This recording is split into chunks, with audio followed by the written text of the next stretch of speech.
Notes from a Wimpy Mobster, a mobster who quit his business. Kids' Adventure Stories. Written by Jeff Child. Narrated by John H. Feskins. Introduction. You embark on a journey to deal with gangsters and criminals with Vincenzo, who is slowly finding out what to do and definitely what not to do when dealing with a bunch of low-life outlaws. Enjoy the funny notes and the exciting adventures of this book as you listen about a criminal who lived a life he wished he wouldn't. Empathize with the main character while he undergoes a process of improvement and a change of attitude.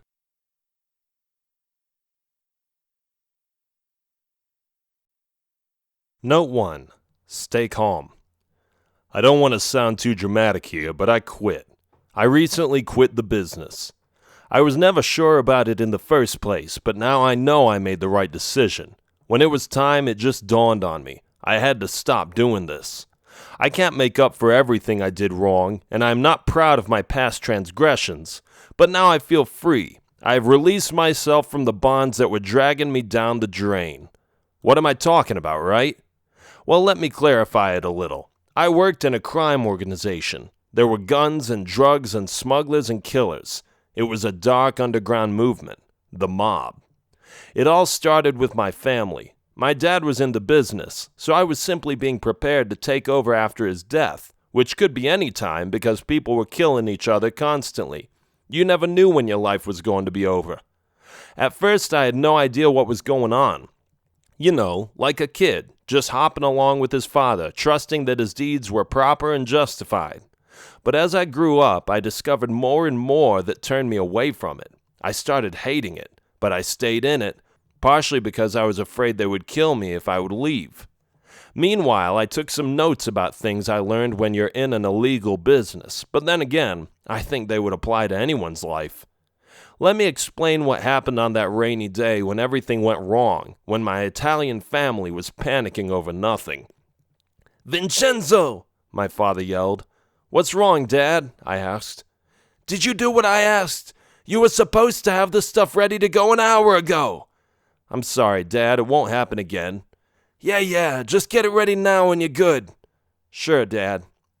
I got the machine in the car that my dad had pointed out. It was a machine that can block any lasers and alarm systems, thus providing us a safe way through any building we wanted to break into.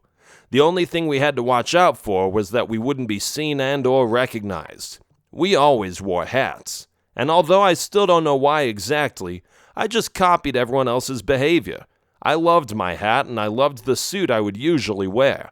Maybe they did it to look fancy or rich, and maybe they did it to somewhat cover their faces when they had to, in order to avoid being recognized. I don't know, but they all did it. The entire mob did it. I got the car ready, meaning that I put the machine in it, and drove it in front of the large house we all lived in. "What are we going to steal, Dad?" I asked in innocence. "Not steal, son. Confiscate. We are going to confiscate a golden apple." "Why would we steal a golden apple? You can't even eat those." "True, but you can get a truckload of money for one, right, guys?" My dad laughed first, but I noticed soon that the 4 other guys with hats and suits made sure to laugh about his silly jokes. They wouldn't dare stand up to him. It was always like that. You don't stand up to your boss. But my dad was not the big boss. There was another boss above him. It was a simple matter of hierarchy. He would have to answer to another guy above him. And where was I? Way at the bottom.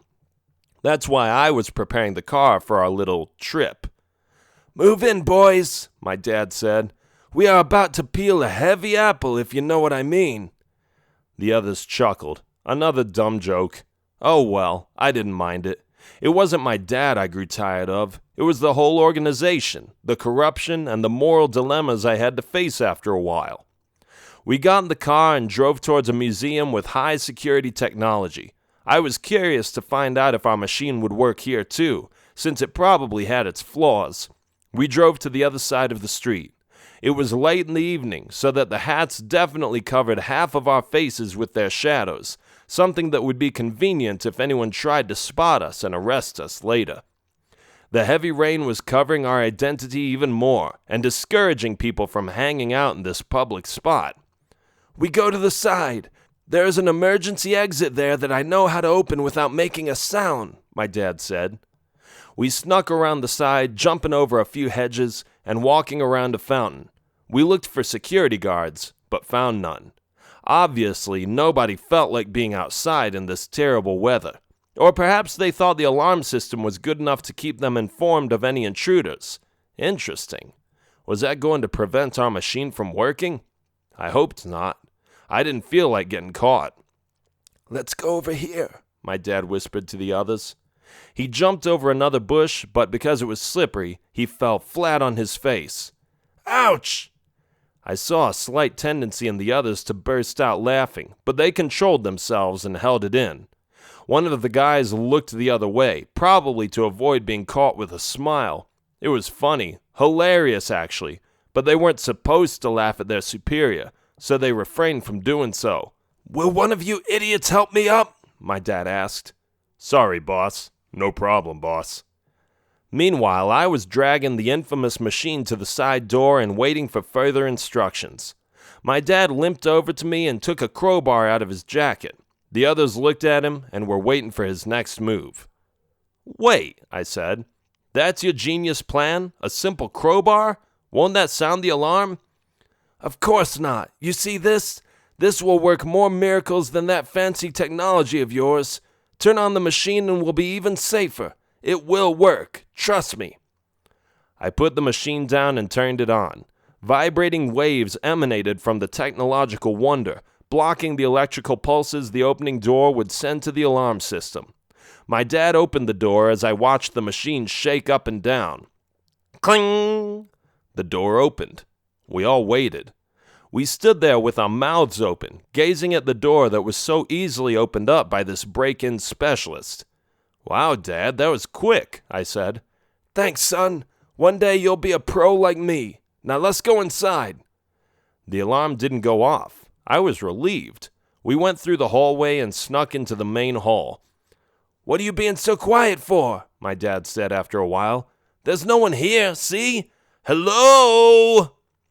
I wasn't too comfortable with my dad being like that. Was he challenging fate?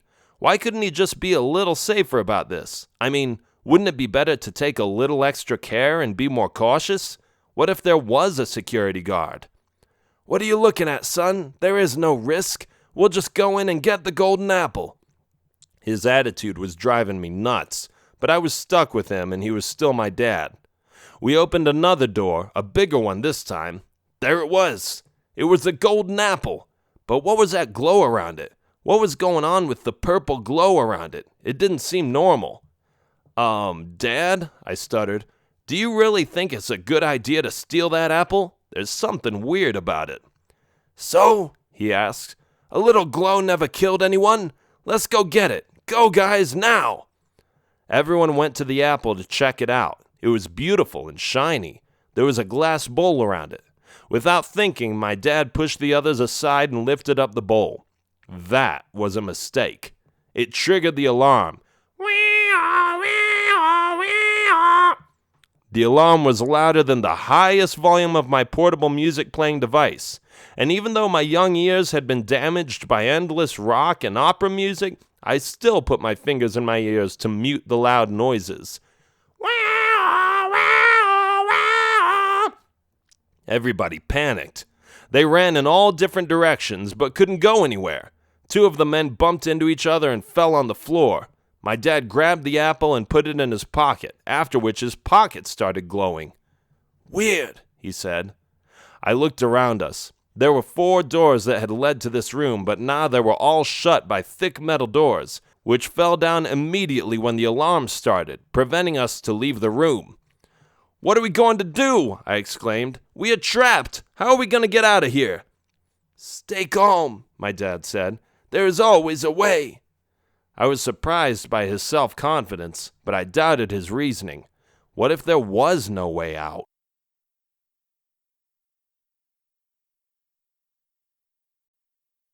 Note 2. Cover your tracks.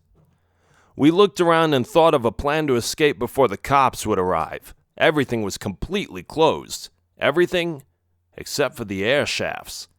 "There," my dad said as he pointed to one of them. "That's our way out. See, I told you it would be all right. We can just climb through those." He ran towards the air shaft and pulled the lattice off. The others ran towards him, even the ones who had bonked heads. They followed him into the air shaft and crawled through the narrow spaces. I was last, and I regret to say that I didn't even want to go. It was scary, and I didn't know where it was leading us, but I didn't seem to have any other option, so I just did as they did. After a few turns, we arrived in the hallway where we entered the building. I was glad when I noticed that the outside door had not been blocked by a similar steel door. There was nothing holding us back from running outside, so we did. We ran outside and looked around us to find the shortest route to the car. In the meantime, the alarm was still making noise. "Let's go," my dad said. "We have no time to lose. Follow me." We ran through the storm. The noisy thunder was covering the loud sounds of the police cars that had just stopped in front of the museum. Luckily, none of them were near our car, and they all ran in the wrong direction, straight to the front entrance. My dad, who was soaking wet by now, looked to the side and said enthusiastically, "See, boys, they went to the wrong door. Ha ha!" The other men weren't too certain about whether or not to laugh. Was it a real joke, or was he just laughing because he was relieved that he didn't get caught? They showed an awkward smirk on their faces, but kept running. None of those clumsy weirdos slipped this time, but I had the feeling we forgot something. "The machine," I suddenly said as I came to a halt. "We left the machine. We have to go back." "No way," my dad said. "If we go back, they'll find us. They're probably near the side entrance already. There is no time." "But if we leave it, they'll know that it was us who stole the golden apple," I argued. "How? How will they know? It's not like it has our name on it or something." One of the guys said hesitantly. "Wait a minute. Does it?" my dad asked. "Well, technically," our fellow criminal started, "it only has your last name on it. I saw it." "What?" My dad yelled so loud that we saw one of the cops look our way. Despite the heavy rain, he still heard my dad's frustrated exclamation. We all ducked. My dad got up a little to see if he was still watching us. "Okay, the coast is clear," he said.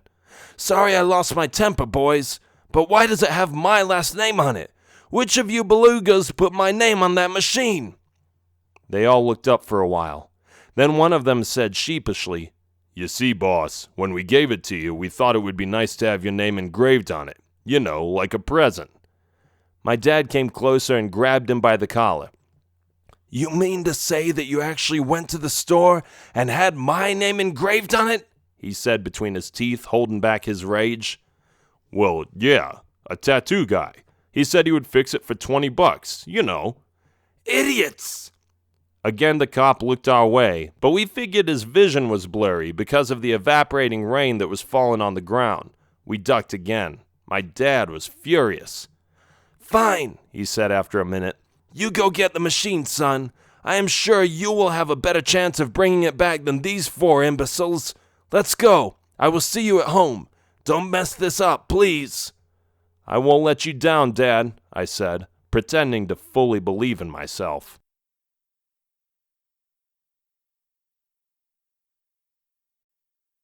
Note 3. Be exact. I was really edgy. I was nervous. The cops were all over the place, and I was about to go back. Sure, they all went through the front door, but one of them might have ended up outside the side door where the machine was. I looked around and jumped over a hedge. I looked again and jumped over another one, every time ducking after I jumped. Wow! A cop just came outside and looked my way. Did he see me? "Hey, what was that?" I heard him say. Uh-oh, not good, not good. The guard came closer and closer. I heard his footsteps and his cough as he approached me. He was only a few feet away.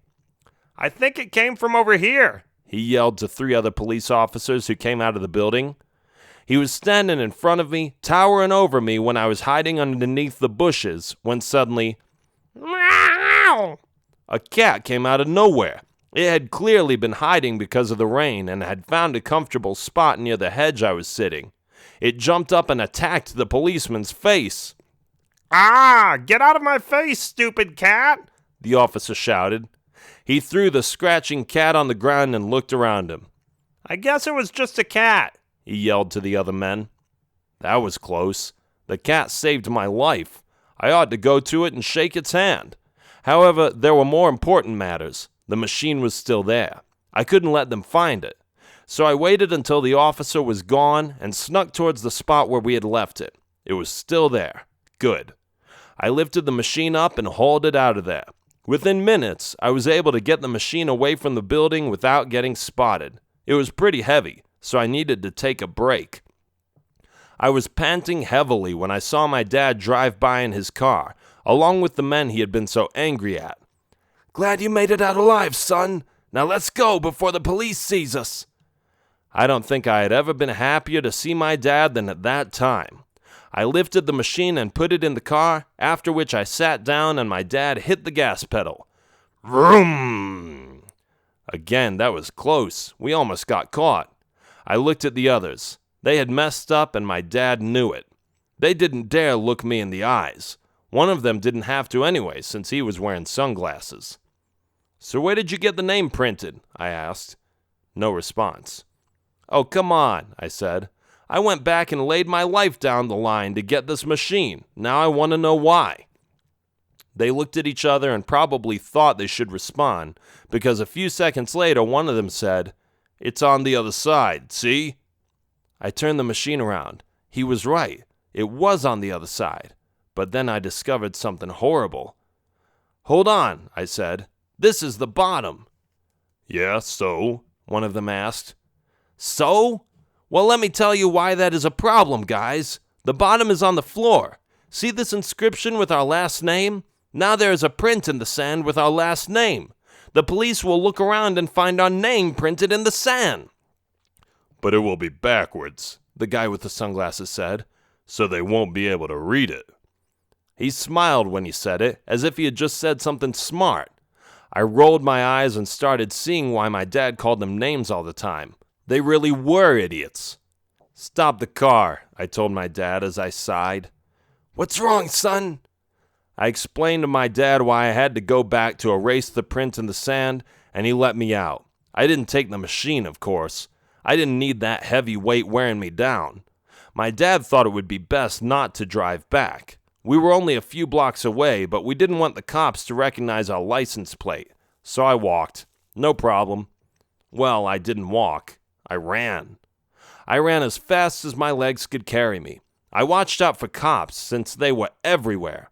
I hid behind trees, snuck behind bushes, and finally arrived at the spot where the machine had been standing next to the side door. There it was. Our last name, printed backwards in the sand because of the machine that had been standing there. I quickly grabbed some mud and covered it up. No more traces, not even small ones. At that moment, a policeman opened the side door from the inside. He didn't see me since the door swung open against me and left me behind it. "Let's see what's on this side," the cop said. He looked at the ground. I was glad I erased our name just in time. Then he stepped outside and looked around him. There was no way to hide now. I came from behind the door and punched him in the face. "Ugh," he said as he fell to the ground. It didn't knock him out, but I wasn't going to take him out since I hadn't done anything like that before. So I ran away, which, when I thought about it afterwards, wasn't a smart idea at all, because as soon as the policeman got up, he called his little helpers over. "Get him," he shouted. "He is trying to escape." Within minutes, the yard was crawling with cops. I ran into all different directions, hoping they wouldn't pursue me. I hoped they would leave me alone. They didn't. Half a dozen cops had already seen me and were following me, trying to run faster than I did. This was it. I was going to prison. There was no way to talk myself out of this one, and I was losing the race. I panted and ran as fast as I could, but they were gaining on me. Suddenly, a car pulled over. It was my dad's car. "Get in, now," he said. "Hurry!" I got in the car and slammed the door. after which the tires screeched and my dad made one of the most dangerous moves in traffic I had seen him do. Yeah! He turned around and drove off, breaking the law in another way by surpassing the speed limit and going 30 miles over. But it got me out of there. I was safe. Thanks, Dad, I said. I would never leave you behind, son. I just realized that, which is why I came back. You owe me one. How about us? The guy with the sunglasses asked. My dad looked back. He rolled his eyes and sighed. We helped too, didn't we? Another guy said from underneath his hat. You, he started and then breathed heavily. You idiots are going to cook spaghetti and pizzas for the next week and do all the dishes! Sorry, boss.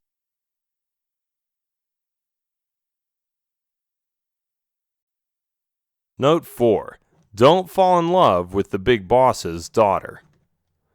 Back at the house, my dad congratulated me for being so courageous.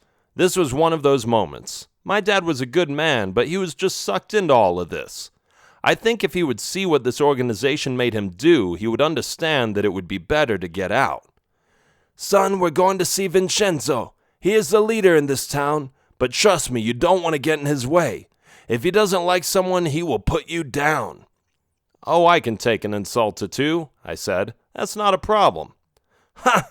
No, you don't understand. When I say put you down, I mean really put you down, like sleeping with the fishes. That doesn't sound good, I said. You're right it doesn't, so you better keep your mouth shut. Okay, Dad. We got in the car and went to the big boss villa on the edge of the city. It was huge. The yard had Italian statues everywhere, flower beds, and columns from the Roman era. The house itself was probably 3 times as big as ours, if not more. We walked up a few stairs and came to the front entrance. A bodyguard stood there in a suit and tie, with sunglasses and a hat, just like everybody else. I don't get why the police had such a hard time locating the mobsters, because we all looked a certain way. But then again, I guess they shouldn't be suspicious of anyone with a hat and a suit, since many people walked around in those kinds of clothes back then. Who are you and what do you want? The bodyguard asked. We are here to see Vincenzo. He called us here, my dad answered. Hold on a sec, the guard said. We watched as he talked with someone over a little speaker device with an earphone attached to his suit. He told the person on the other side, probably the big boss, that someone was here and asked for permission to let us in. The boss is okay with you coming up now, he said after a while. He opened the door for us and we went inside. The main hall was wide and luxurious. It looked like a palace. I had no idea how this guy made so much money, but it was most likely not ethical or legal. Either way, he seemed to be getting rich from it. That was obvious. We walked up the red carpet on the stairs and came to the second floor, where we were let in and saw Vincenzo. He had a white suit and a white hat. His cigar smoke filled the room, which made me a little nauseous before I got used to it a bit more. Welcome to the Palacio, he said in a thick Italian accent. I heard you were at the museum last night. What happened there? Well, we thought of stealing the golden apple, my dad began. But I didn't hear the rest, because at that moment the door opened and I saw the most beautiful person I had ever seen in my life. She came in with a tray with some drinks on it and stared at me over her shoulder when she walked past me. This Italian beauty had black hair, a white top, and a fading green skirt. I wasn't sure if every girl in town would have said that these colors matched, but I was certain that to me, every color looked good on her. Oh, hi, Melanie, the big boss said, interrupting my father. Put the tray over there, please. Hi, Melanie, I said. Vincenzo didn't look happy when I said that. Melanie looked a little nervous at the big boss. Then she gave me this look as if to say, you better not talk to me in his presence. Then the controlling bulldog spoke up, protecting his offspring. Did you just speak to my daughter? Vincenzo asked.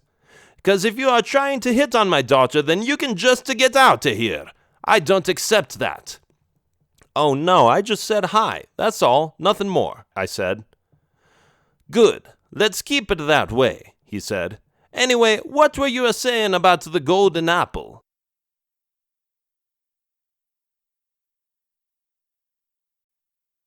Note 5. Avoid suspicious characters. The big boss listened to our adventure at the museum and demanded to see the object. My dad promised him he would bring the glowing golden apple next time. He didn't mention that it might have secret powers, since I was the one who brought it up and it hadn't even been proven yet. After some small talk, we stepped out of the room. My dad went to the bathroom and I remained in the great hall. Psst, a voice said from around the corner. Melanie? I asked. What's your name? She asked. I am Vincenzo, I answered. Pleased to meet you. Thank you for saying hello, she said. I felt my heart beating faster, and I'm pretty sure I was blushing. Well, it was hi, not hello, I said, correcting her. By the way, afterwards I thought that was the stupidest thing I could have said, but it just came out. She giggled. You know what? You're funny. I like you. But I am in trouble. What's going on? I asked. My dad. He's so uptight about everything. He controls me and doesn't give me any freedom. I just feel trapped, but I don't know what to do about it. Yeah, what? I said, a little love-drunk. We can sneak off. We can get to know each other a little and see where it goes from there. It's not just that I want to get out of the house. I also just want to get to know someone. You know, like a relationship or something. Do you think it's fate that we met? Uh-huh, I said as I nodded. But then I came to my senses. Well, I said in a low voice. Perhaps, but we won't know until we actually hang out a little, will we? Exactly. So let's get out of here now, she said hastily. Right now? Well, do you have anything better to do? No, it's not that, I said. Then let's go, she said. Wait, let me tell my dad. Oh, he'll find out sometime. He doesn't mind, does he? I guess not. I still went to the bathroom door and knocked. What? I'm on the toilet, you shellfish, he said in an irritated voice. I'm going around the block. You can just leave without me. I'll be back around 9 p.m., I said. Sure, do whatever you like. Stay out of trouble. On the way out, we bumped into a guy with glasses. Not sunglasses this time, but regular ones. His suit was black and his shoes were brown. He had a lisp and sounded like one of those scary characters in a movie. And where are you two going? He asked. Nowhere, really, I said. Just taking a walk in the garden. Does the boss know about this? He asked. Yeah, he knows, I lied. We got out of there as fast as we could. Didn't even use the front door, but snuck through the window as suggested by Melanie. When we were outside the gate of the big villa, she showed me her car. It was a Porsche. Wow, nice car, I said. Yeah, I guess. It's really expensive, but I never get to use it. I'm not into all that luxury, she said. But what I want is to explore the world and to actually have someone that cares about me. I see what you mean. Your dad has been smothering you, hasn't he? Yes. See, you are smart. I like you. You understand me. What about the missus? I asked. My mom died 5 years ago, she said. Sorry to hear that. Where do you want to go? Shall we go out to eat? Great idea, yes. And what kind of food? Italian? Oh, no. I always eat Italian. Are you crazy? I was just kidding. How about Chinese or Japanese? Or how about Mexican? I never had sushi, she said. Then sushi it is. Can I drive you there? Be my guest. Nice. I was so loving this. I was driving a sports car with the best-looking girl in the world right next to me.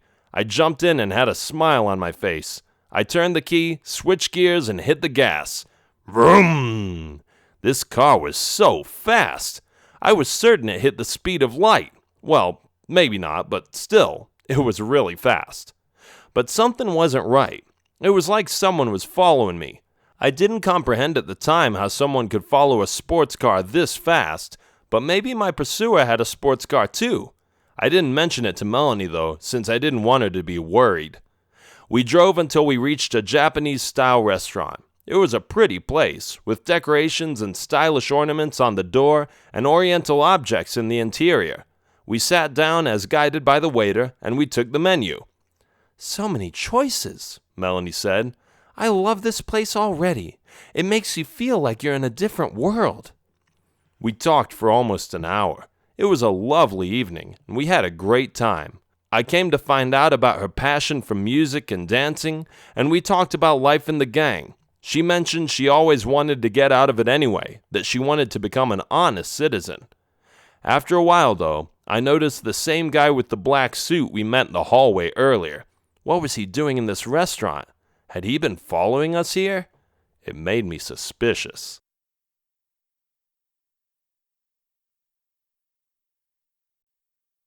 Note 6. Get a weapon. I didn't trust that guy with the glasses and the black suit in the first place. I knew he was up to something, especially when I saw him sitting in the same restaurant at a different table. I got up and saw him get up at the same time. This wasn't leading to anything good.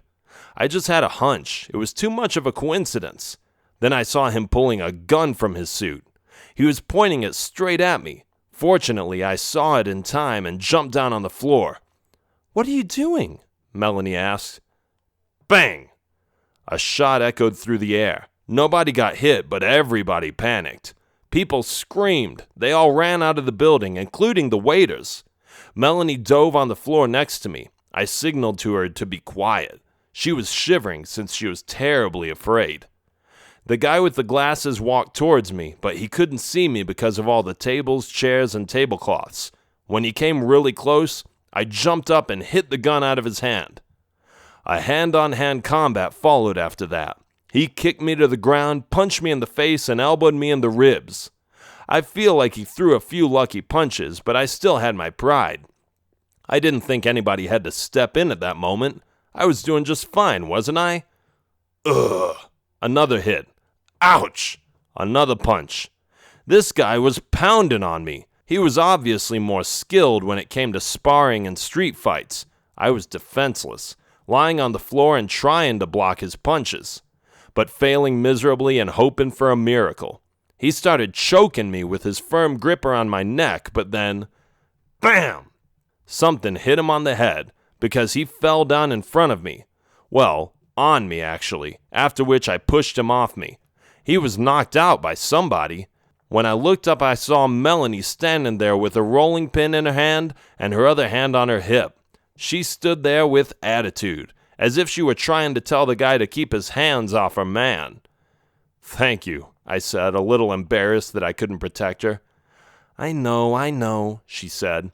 "It doesn't feel good to be saved by a girl, does it? But all I did was getting a weapon from the kitchen. That's the only way I could have knocked him out. You are still my knight in shining armor." I think this is going to be my favorite weapon," she added with a smile. "Why was he trying to kill me?" "Because my dad doesn't trust you," she said laconically. "I expected it." "We have to tell my dad about this," I said. "I agree." We called the cops and left before they arrived, leaving the knocked-out individual to their judgment and the Japanese employees as witnesses. Then we drove straight to my dad.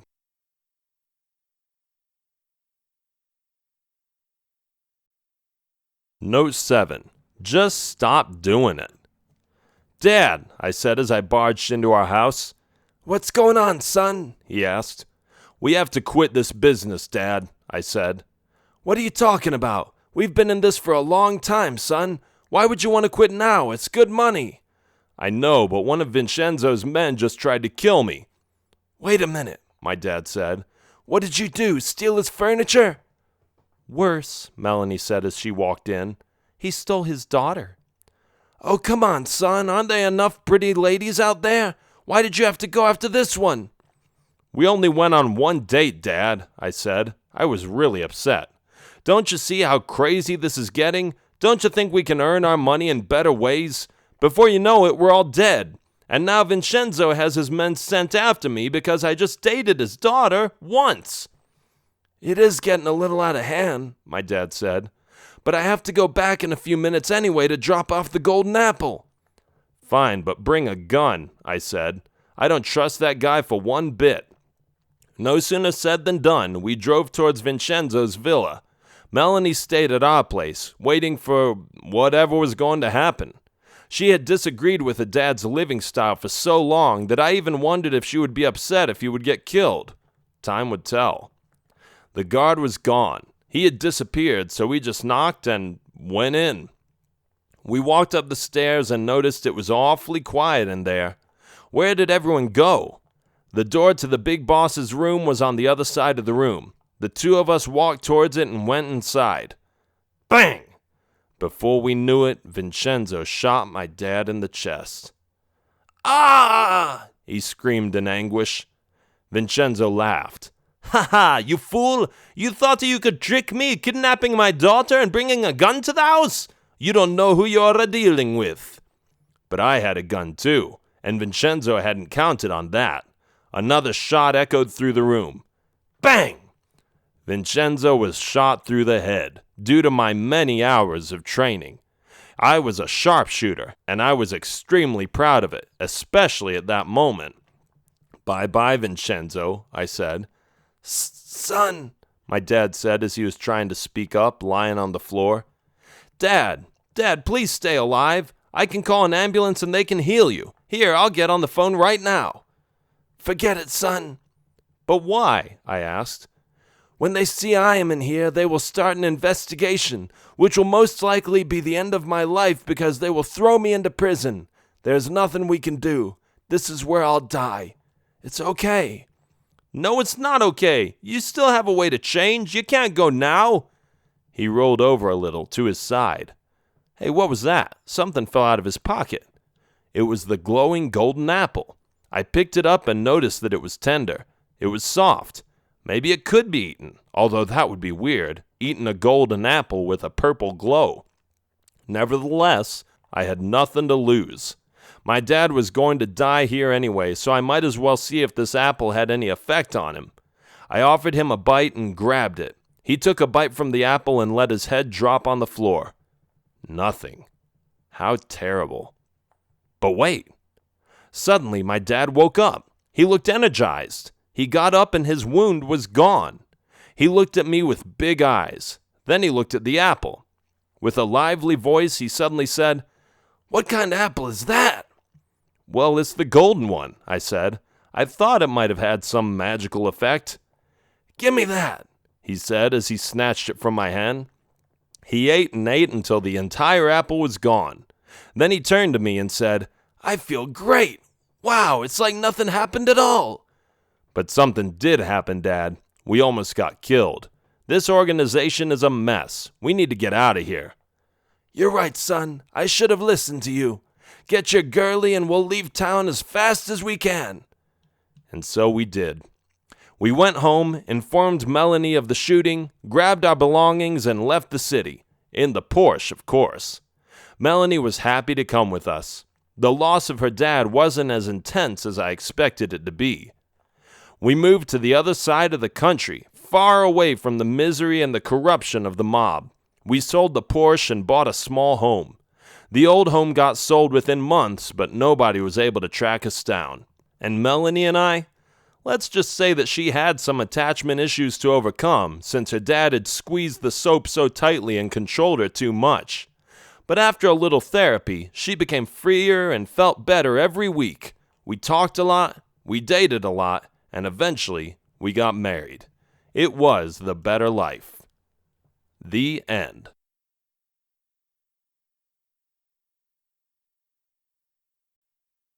Story of Gangsters, a hero facing a dilemma. Kids' Adventure Stories. Written by Jeff Child. Narrated by John H. Feskins.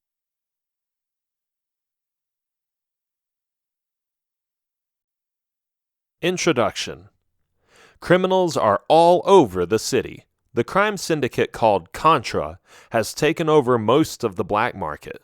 There are those who dare not leave their homes at night, those who wander where some of the rich got their wealth, and those who simply decide to join them, like Pedro.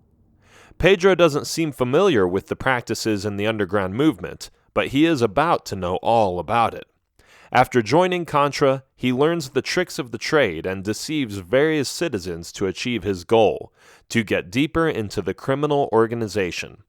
Is he just trying to become rich, or does he have a secret agenda? Well, quickly listen on and find out.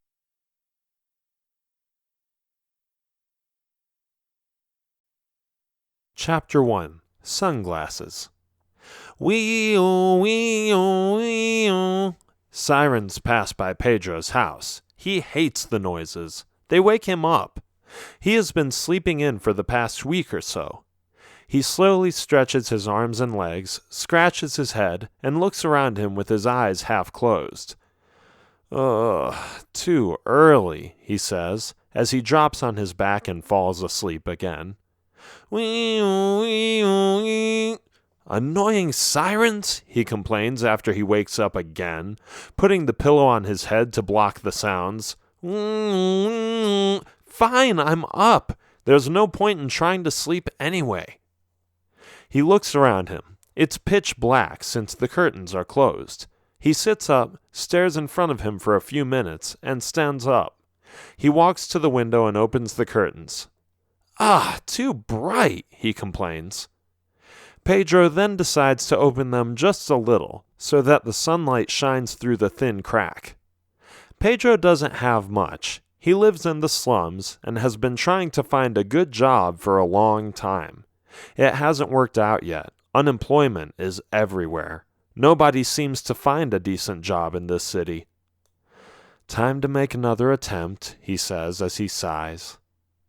He walks to his closet and puts on his suit, his only suit, the one he uses for job interviews. He knows it will impress his potential employer if he looks high class, even when he doesn't live like a high-class citizen. It's all about the appearance, about status. But despite his efforts to stand out and look competent, he hasn't succeeded. He hasn't been hired, and paying his rent has become a drag. Looking good, he tells himself as he looks in the mirror before heading out the door. He walks across the street, crosses another one, and turns left twice. There it is, the job agency. He approaches the door, opens it, and steps inside. "Good morning, sir. What can I do for you?" the lady behind the desk asks. "I'm still looking for a job," Pedro says. "That's great, because we just got a new assignment from the police." "The police? What kind of assignment is it?" "They wouldn't say, but they asked me to let them know as soon as I would find anyone looking for a job. Shall I contact them and ask them and let them know you were here?" "Sure, that sounds fine," Pedro says. Several minutes later, Pedro has a time and location for an appointment at the police station. He decides to walk there. He has all the time in the world anyway. Traffic was pretty bad. There were cars and trucks everywhere. A few times, he takes extra care when crossing the street. He witnesses an accident and a traffic violation. What a dirty city this has become. Well, not entirely. Some people live in the rich parts, neighborhood with large villas, beautiful gardens, and swimming pools in the backyards. It would be great to live there, he thought. He sees the police station. It's right in front of him. After a few minutes walking and a long red stoplight, he enters the building. At the front desk, somebody guides him to a closed space on the other side of the police station. It's a dark room with a big mirror in it. Pedro figures it is one of those mirrors which is actually a window, so that people on the other side can see him, even though he cannot see them. "So, your name is Pedro?" a man asks as he walks in. "That's correct, sir," Pedro says. "And you are here for the new job?" "I am." "Excellent. Have a seat. I shall explain your job description. My name is not important.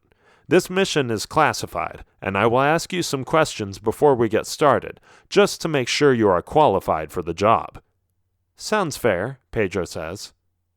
The man questions him for 20 minutes, and then decides to unfold the secret information about the job. He takes another 20 minutes to explain all the details, and then ends his story. "We specifically had the job agency make it appear as a normal job," the man says. "Considering the nature of the assignment, it could only be done by a civilian, not a police officer. You understand that, don't you?" "Clear as a glass, sir," Pedro answers. "Then you are ready. I will see you later, Pedro. Don't forget that this information is of the utmost importance. It's top secret. You cannot reveal it to anyone." With those words, they say goodbye. Pedro walks straight to an alley behind the biggest apartment buildings and businesses in the city, an alley known for its dark past and dirty trades. He knows what he has to do. It isn't a common everyday assignment. This is serious stuff. He feels honored that the police officer entrusted him with this. Suddenly he hears a voice. "Hey, psst." He turns around. In front of him is a guy in jeans and a black shirt, holding a bag and wearing sunglasses. He looks like he is up to no good, but for some reason, Pedro doesn't feel threatened by him at all. "Want to make some extra money? You look like a smart guy. My name is Matthew. I know a way to score big with the big boys." Pedro is curious. "Go ahead and tell me. I'm listening." "So, I work for an organization that, well, never mind the name. It's a company with powerful leaders. They are willing to pay you well. Interested?" "Of course," Pedro says. "Okay, follow me."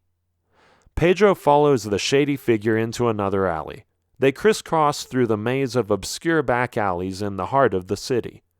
After several turns, the guy with the black shirt says, "Wait here." Pedro obeys. He watches as Matthew walks through a door and listens to him discussing something with one of his colleagues. He can't figure out what they are saying, but he concludes it's probably about him doing a job for them. Sometime later, the guy in the black shirt comes out. "You're good," he says. "Are you ready to hear what you need to do?" "Yes," Pedro answers. They enter the room, and a big guy stands in front of him behind a desk. He is wearing a white shirt and a tie. "Do you care about the law?" he asks. "That depends," Pedro says. "On what?" "On whether or not there is something in it for me." "Good," the big guy says. "My name is Albert. I am the brains in this operation. I suppose my man here told you you would get your hands dirty when working with us." "Yes, he has, and I have no problem with that." "If you did, we'd have to show you the door. As our employer, you are sworn to secrecy. You will perform tasks on a commission basis. When you're done with the task, you report to me. Understood?" "Yes, sir." "All right," Albert says. "Then it's time to tell you what you need to do. But first, take these sunglasses. They're a gift from the boss."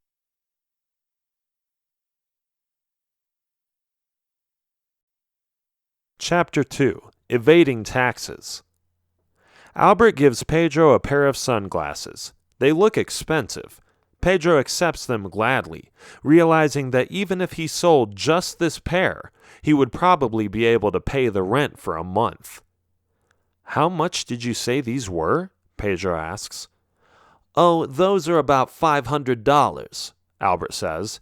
"Consider it a down payment. For what you're about to do, we will make enough money to buy hundreds of pairs like that." "And the boss? Where is he at? If you tell me, I can personally look him up and thank him for his generous gift." "Don't ask about the boss," Albert yells. "You have not proven yourself enough to ask such questions. He won't see anyone he doesn't trust." "No problem," Pedro says. "Can you show me what to do?" "Okay, listen carefully," Albert says. "I am only going to explain this once. See this picture?" he asks, pointing at a photograph on the wall. "That's Mr. Finnegan. He is the tax collector of the city. Arrogant rich guy, if you ask me. Anyway, he thought it was fun to tax us on our businesses." "What kind of businesses?" Pedro asks. "Never mind that. He just did. He wrote us a letter stating that we owe the government $3 million for taxes. It's insane, I know. Why would honest people like us try to avoid paying taxes? I don't know where all these accusations come from, but we are going to do something about it, and you will play a vital part in that operation." "What do I need to do?" Pedro asks. Albert grabs a map from the drawer in the corner of the room. "This is the tax office in the city building. That over there is the main office where this guy goes every morning. Mr. Finnegan is a scatterbrain. He has to stay in his routine, or he will lose sight of what is happening. I am sure this is why they hired him. So stuck on rules and numbers that he is all in the details and doesn't notice what's going on around him. At 8:30 a.m., he gets his morning drink from the vending machine in the hallway. It's probably some soup or hot chocolate. I don't care. The cameras don't lie. After he takes his drink, he heads to his office, but he has to pass through a series of cubicles with computers and paperwork. That's where you come in. Tomorrow is the day he will take our tax papers to his office. After Albert's explanation of Mr. Finnegan's morning routine, the trio gets on the computer, prepares the necessary papers, and gets everything ready to break the tax collector's routine in the morning. Pedro isn't too happy with what he has to do to gain these people's trust, but he knows that paying the bills is important too. He goes to bed and falls asleep fast. The next morning the adventure begins. Pedro is a little nervous, but confident that he can pull it off. They meet in front of the tax office building at 8 a.m. Pedro is fidgeting. He hasn't done anything like this before. "So you go to the hallway," he tells Matthew, "and you, Pedro, will be ready when I spill my hot chocolate on Mr. Finnegan's shirt. You will only have a few seconds. Don't disappoint me." "I won't," Pedro says. They split up. Pedro heads to the office and hides a little between the cubicles of the government workers. He has a stack of paperwork in his hands. Now it's only a matter of time before he can switch the papers. Matthew is in the hallway. He pretends to eat a sandwich and look at some fake papers he brought as a distraction. Matthew waits and waits. There is Mr. Finnegan. As always, he heads straight for the vending machine, looking at his watch and putting his papers on the right side. "That's an interesting tie," Matthew says as he walks up to him and stands on his left side. "What? Oh, yes, I got it a few months ago. I love the patterns," Mr. Finnegan says. "Well, I think it stands out, but not as much as his tie." Matthew points to a coworker on the right side. Mr. Finnegan looks and doesn't notice that when his head is turned, Matthew puts a little hypnotic powder in his tea. Mr. Finnegan turns his head back and looks at Matthew as if there is something suspicious about him. Matthew smiles. "Did you see him?" Matthew asks. No. Who were you pointing at?" Mr. Finnegan asks. "Oh, he must have left the room right before you saw him. I would check him out sometime today. His tie is amazing too. You guys should do a contest. Anyway, I am pretty busy. I gotta go. See you later." "Odd duck," Mr. Finnegan mumbles. He takes his tea and paperwork and walks through the other offices to his own. Right at that moment, Albert walks into him. Baff! "Oh, excuse me," Albert says as he accidentally, or actually on purpose, spills his hot drink on Mr. Finnegan. Startled by this sudden encounter, Mr. Finnegan drops his papers. That's when Pedro crawls over the floor and starts gathering the papers. "Oh, in the future, could you please watch out where you're going?" Mr. Finnegan asks with irritation in his voice. "Now I have to get a rag and clean my shirt." In the meantime, Pedro skims through Mr. Finnegan's paperwork and exchanges his own papers for his. He picks them up, muffles Mr. Finnegan's original paper underneath his shirt, and hands them over to Mr. Finnegan. "Thank you, young man. At least some people here have manners." With those remarks, Mr. Finnegan retires to his office and sits down, whipping off the spilt hot chocolate. "Did you get them?" Albert whispers. "Yes. Let's get out of here," Pedro whispers back. Together they go to a different room and put the papers on the desk. They don't have much time. Mr. Finnegan will take a sip of his drink, fall asleep for about 15 minutes, and perhaps notice that the papers are different. Albert and Pedro look at the signature on the papers, copy and paste some information, alter a few details, and stack them up before leaving the room. "There," Albert whispers. "See?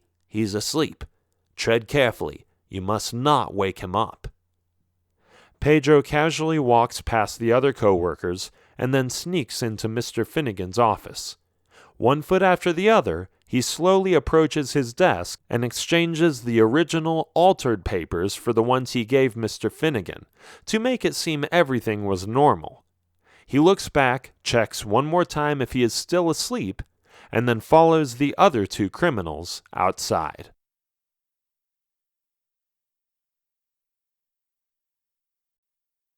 Chapter 3. Smuggle. "You did it," Albert says enthusiastically. "Now you are ready for another job, but first, your payment." He writes Pedro a check with a sum of money Pedro never dreamed of receiving. This was good business. It may not have been entirely proper or legal, but if he could earn this much for each task he performs, he would be a millionaire in no time. Pedro smiles. He realizes the magnitude of this criminal organization, but there is more, and he is about to find out what that is. The next day, Pedro arrives at the same building he met Albert. He knocks, gets let in, and waits for his next assignment. "As you may have heard," Albert begins, "we are part of the biggest underground movement in the city. It's called Contra, and you have the honor to work for them. I have been a Contra member for years now, and I can assure you that you will face a life full of luxury if you follow our orders and do not question them." "I've heard of it, and I am honored," Pedro says. "Then let me give you your next assignment," Albert continues. "The harbor isn't a safe place anymore. We used to be able to do what we wanted, but now the authorities are all over it. They put guards there and are constantly watching the transportation services. You mentioned earlier that you'd had some combat training, right?" "That's correct." "Well, if you could take out the guards on the evening of the 26th, then we can finally import our, merchandise." "Sure, no problem. How many guards are we talking about?" "Usually about 8 or 9. Like I said, it's not going to be easy," Albert says. "I'll figure out a way," Pedro says. Before he knows it, the days on the calendar fly by, and the 26th is at the door. Pedro puts on a black outfit to blend into the darkness of the night. He leaves his expensive sunglasses at home. He has a plan. He figured out a way to take this handful of guards down. He arrives at the docks. The windy sea and full moon are perfect distractions for attacks. Sneaking behind the large containers, he analyzes any patterns of the guards' behavior and movements. He uses binoculars to count their steps and come up with a strategy.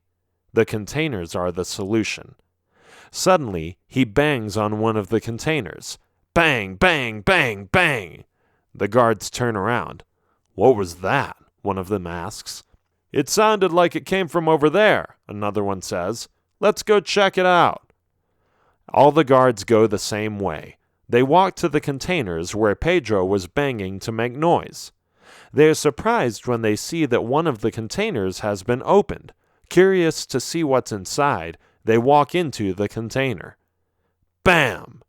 Pedro shuts the door and locks it. "That was easy," he says. "Not very effective guards, if you ask me." He whistles to the other side of the docks. "It's okay, the coast is clear," he yells. "Hey, let us out!" the guards are yelling from inside the container. "Oh, be quiet," Pedro says as he walks away. He meets Albert and Matthew next to the containers. "Thanks, Pedro. Now we can take our goods out of the ship. Could you give us a hand?" "Sure," Pedro says. Following them, they head up a wooden plank and see the 5 men hauling away big boxes. Pedro doesn't question anyone and simply starts helping them, lifting a box here and putting down another one there. The boxes aren't heavy, but according to Albert, they are most valuable. But then Matthew drops one of the boxes. It slides open, and dozens of $100 bills fall out. "Clumsy imbecile," Albert sneers. "Put those bills back in the box immediately." As Matthew picks up the bills, Pedro is starting to see what is happening here. The bills are fake. It's fake money that they printed without the government's permission. It's easy to see, since some of them are lacking a few complicated artistic patterns you usually see on real $100 bills. Finish the job and you'll get a share of it, Albert says as he smiles. Of the real ones, I mean.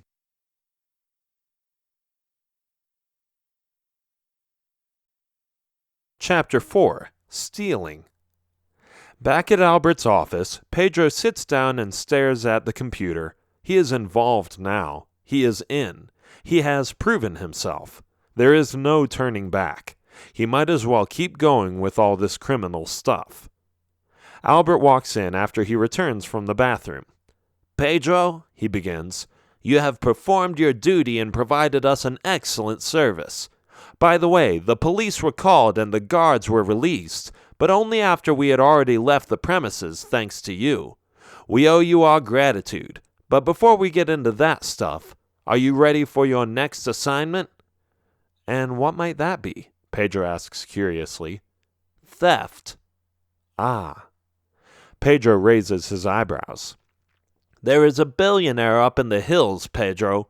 He stole what was rightfully ours. He signed the contract, he broke the deal, and now he won't return our property. We cannot let him get away with this. We are going to break in and retrieve our possessions. Are you in or not? Of course. What's in it for me? Ha ha! I like you, Pedro. A share of the money we steal will be yours. How does 10% sound? Give me 20% and I'll do it, Pedro says. Deal. Meet me here at 2 p.m., no later. That's when this rich guy leaves the house. Well, a little bit before that, actually, but it gives us just enough time to snatch what belongs to us. Pedro waits until Albert is out of the room and looks at Matthew. So, Matthew, do you know who gives the assignments? Well, Albert does, of course, he answers. No, I mean, who is above Albert? Who gives him the assignments? Oh, his name is Derek Dijon, but we don't talk about him. Nobody can even see him. I never have. He controls the entire underground organization, that's why. He doesn't trust a lot of people, so it's hard to get close to him. I see, Pedro says. That afternoon, the trio meets at the same office. They put on hoodies to hide their identity, just in case somebody sees them. From there, they head to the hills and enter an expensive neighborhood full of villas and large mansions. Pedro has never set foot in this area and marvels at the beautiful yards, the water fountains, fancy statues, and the homes that cost millions. They pull up on one side of the street, after which Albert tells them to walk across the street. Never park your car on the same side of the street of the house you're going to break in, he teaches. The house looks huge. Pillars, golden ornaments, and sophisticated shapes in the hedges make this home a little paradise for anyone who can afford it. A large swimming pool becomes visible as they go around the back and try to open the back door. Albert seems to have it easy with all his tricks to break in.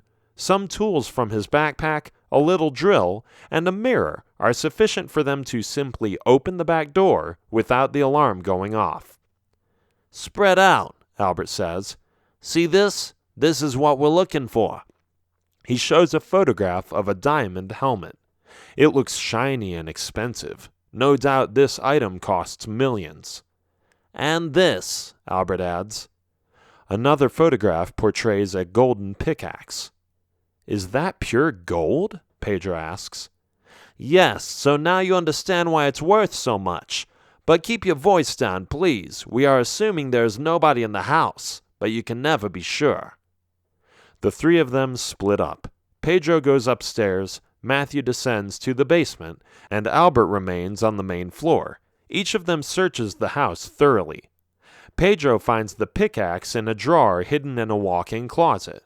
Matthew finds the diamond helmet in a chest somewhere deep in the basement. Both of them meet on the main floor. Good, Albert says. And guess what, guys? I found a few $1,000 in the closet. This guy is loaded.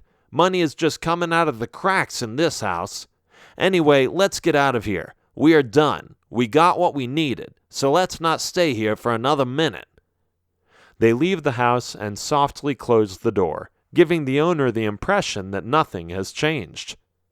"Watch out, the owner is back," Albert says. Pedro and Albert dive into the bushes, but Matthew trips and falls into the swimming pool. Splash! The owner noticed. It's clear. He looks up as if he heard the sound coming from the yard. He walks to his home, but takes a detour to find out what is going on in the swimming pool. Matthew stays underwater. "We've got to help him," Pedro says. "There's nothing we can do," Albert says. "It would be better to leave. His fate is unfortunate, but we've got to go or we'll all be in trouble."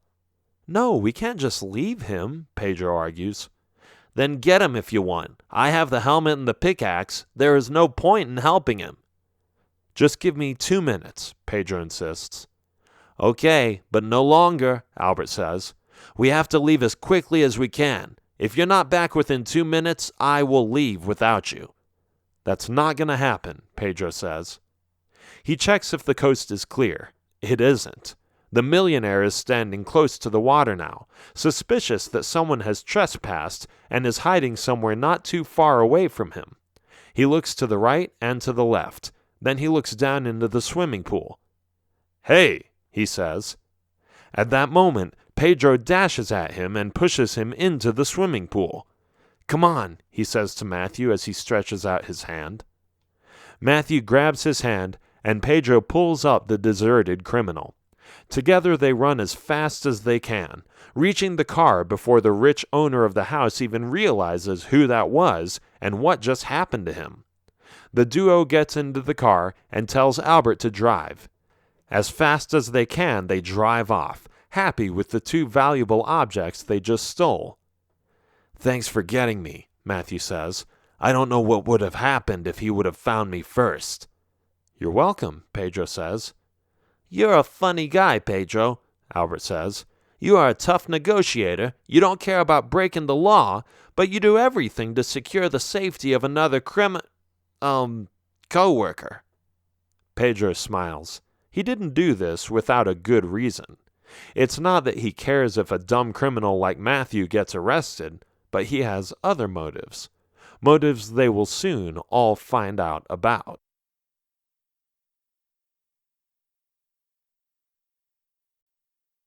Chapter 5. Scam Artist. "We have another job for you," Albert says as they arrive at the office. "I'd like to see my 20% first," Pedro says. "Oh yeah, I almost forgot, I really did." "Right," Pedro says skeptically.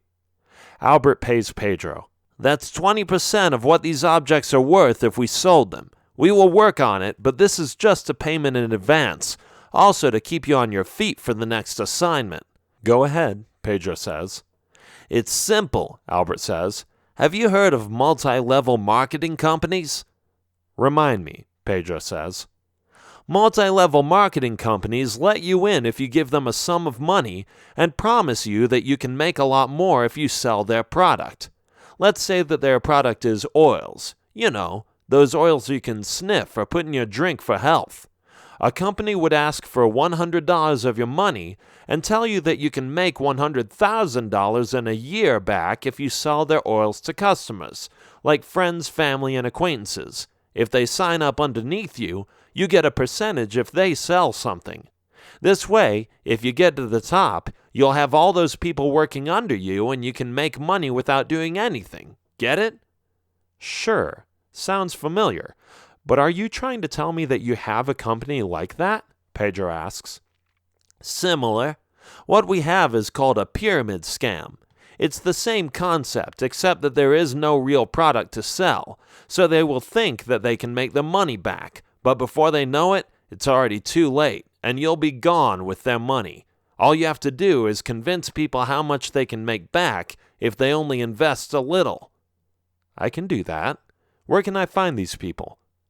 "We already prepared a list of potential customers who showed at least some interest," Albert answers. "It should be easy. Go to their doors, talk to them, and for every person who signs up, you get 50%. Give me that list and I'll show you how it's done, Pedro says. That's the spirit. You have a week to complete this list. Work hard and you'll be a lot wealthier by the end of the week. Any questions? Not really. All the information is on there, isn't it? Exactly. Now go get them. The first door.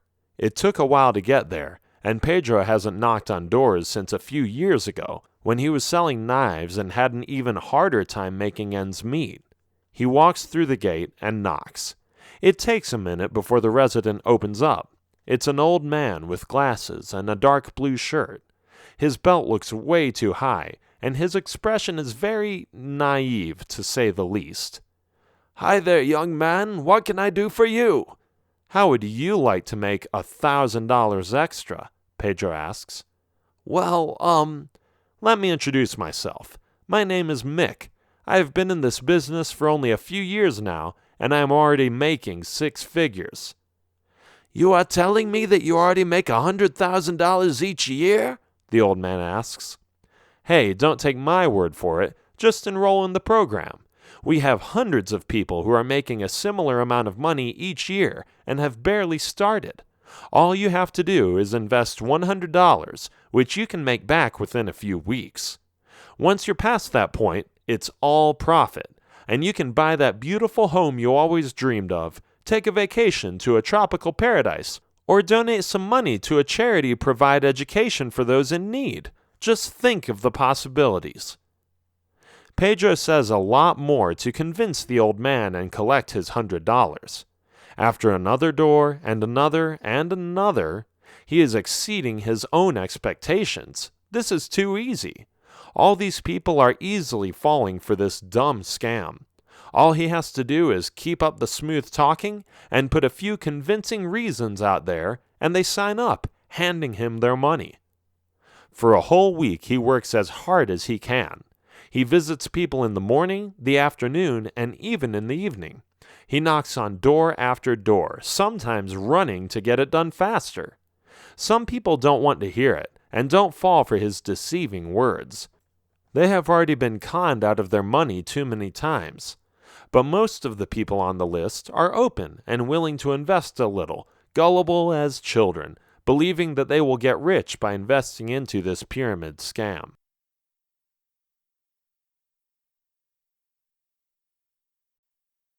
Chapter 6. Police.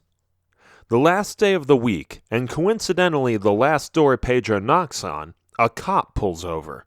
He has been following Pedro for a few hours now, trying to pick up some of the things Pedro says to the potential customers on the list. He doesn't trust it, one bit. Pedro comes back after talking to the woman at the door. He avoids the tiny barking dog that seems more courageous than its size. Hold on, young man. I'm Officer Mill. Can I please see your business license? Yeah, I got it right here, Pedro says as he digs into his back for paperwork.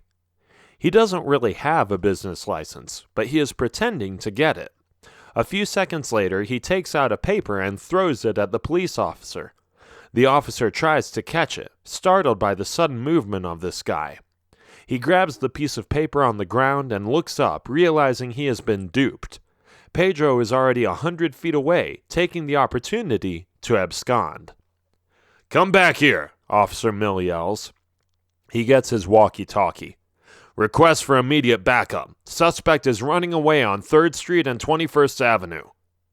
He steps into his car, puts on his siren, and chases after Pedro. Wait a minute. Where did he go?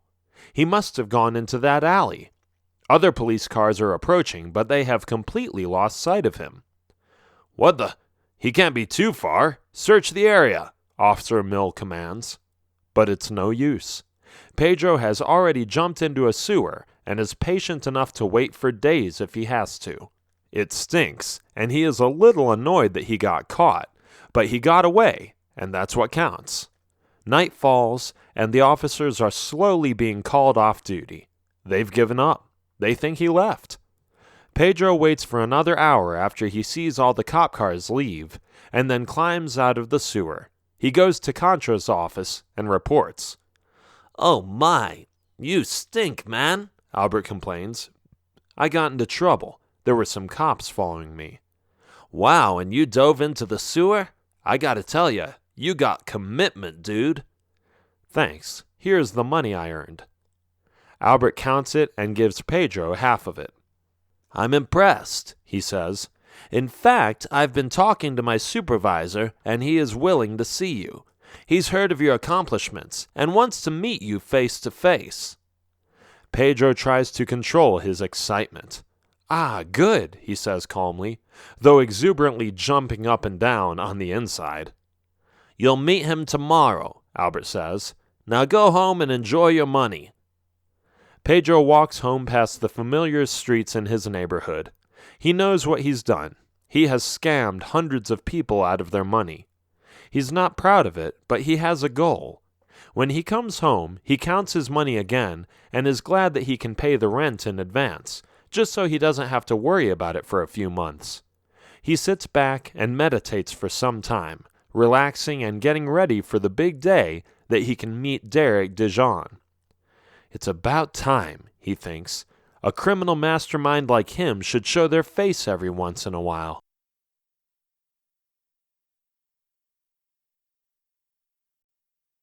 Chapter 7. The Big Boss. Pedro is on time. He is sure of that. He doesn't want to miss this appointment. He is blindfolded. Albert and Matthew made sure that Pedro would know nothing about the location of the big boss, Derek Dijon. Pedro doesn't care. All he wants is to meet the man. He has been looking forward to it for a while now, and understands that he has gotten to a level that the boss finally started trusting him. The car arrives. Pedro is pushed out of the car. Matthew takes off the blindfold. Pedro looks around. They are inside a garage of some warehouse. He doesn't recognize it, but it doesn't matter. He just wants to know where Derek Dijon is. Matthew pushes him towards a door. Take it easy, Pedro says. Hey, just because you got me out of trouble once doesn't mean you can have a big mouth, Matthew says. So shut up and keep walking. Thanks for nothing, Pedro complains softly. They walk through a luxurious hallway with red carpet on the floor, expensive mirrors on the walls, and authentic paintings on each side. The chandeliers must have cost a fortune, Pedro figures. A little later, they arrive at a wooden door carved with patterns and extravagant images of lions, tigers, and other ferocious animals. They knock. For a moment, it's silent on the other end. Come in, they suddenly hear.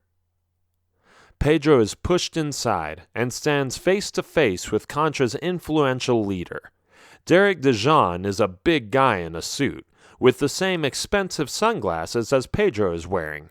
He has a red tie and leather shoes. With an arrogant little twirl in his step, he approaches Pedro and observes him, walking around him and trying to be intimidating.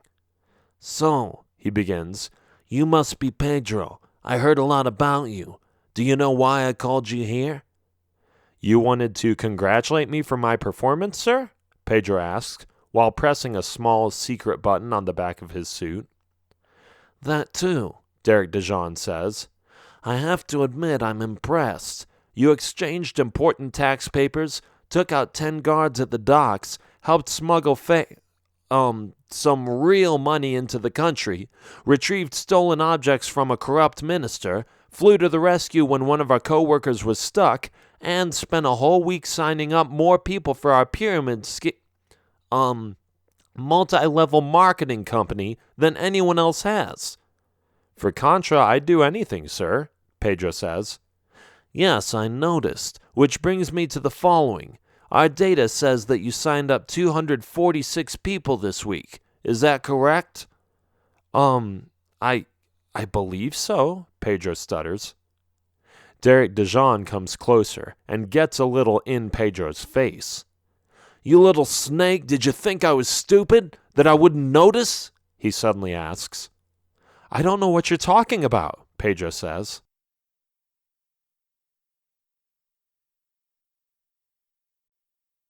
Chapter 8. Caught. Let me explain. I had math in school like any other kid, Derek Dijon says. If you really signed up 245 people, you should have earned $24,600, correct? I guess so. I didn't count, Pedro says. Well, Albert swears he gave you half of that money, which is 50%. That should be a sum of $12,300. That leaves me the same amount. Okay, sir. I don't see the problem. I got $20,300 back, he suddenly yells in anger. Would you care to explain where the $8,000 came from? Certainly it wasn't a donation from Albert. What is going on here? Oh, that? Pedro asks. Why do you care? Now you have more money, so what are you complaining about? Don't talk back to me, boy, he says degradingly. I know you're up to something. You must have added that sum of money in there. At first, I was amazed at the amount you earned, which is why I asked for your arrival. I wanted to see you because I was impressed and wanted to thank you. But then, when I counted the subscribers and the money again, I knew something was wrong. You put your own money with it to give me a bonus or something. Why? Oh, well, you see. But before Pedro can say another word, the police kick in the door. Bam! Put your hands above your head and kneel on the floor now, one of the cops says. Derek DeJean obediently kneels down and looks up, but Pedro isn't kneeling down. He smiles and shakes the cop's hand. Then he walks to Derek DeJean and squats in front of him, looking him straight in the eyes. I guess I don't need to explain myself anymore, do I? He says smilingly. The only reason why I committed all those crimes was to gain your trust. Adding my own money was just a simple way to impress you, so that you would talk to me and show me where you were hiding. It was hard to find out where you were, and the police were dying to know where to go to arrest you. They've searched all over the city, and the best way to get close to you and discover your location was to have an insider. But you stole so much. Don't you feel guilty? Derek DeJean asks. Not really. The police have all my money. They have the addresses, and they know exactly who to give it back to. Nobody lost their money forever, just temporarily. How could you? I gave you everything. I trusted you. You could have been a rich man. Why would you give that up? I'd rather be honest, Pedro answers. Besides, the police are paying me well for this little espionage. They interviewed me elaborately to know if I was the right guy, and I think that I have proved that I am. Pedro winks at the officer next to him. Yes, you have, the officer says. By the way, sorry about the chase and your little adventure in the sewer. Those men didn't know about our little deal, so they just chased you without realizing you were on a mission. It's okay, Pedro says. Thanks to my new paycheck, I have bought a new shower head. Men, take this criminal away. Hey, I'm supposed to say that, the officer says. Sorry, I just always wanted to do that, Pedro says as he shrugs. Just you wait. I'll get you. I'll find you wherever you will be hiding, Derek DeJean yells as he is being dragged over the floor towards the outside door. Yeah, sure, Pedro says with a smile. The end.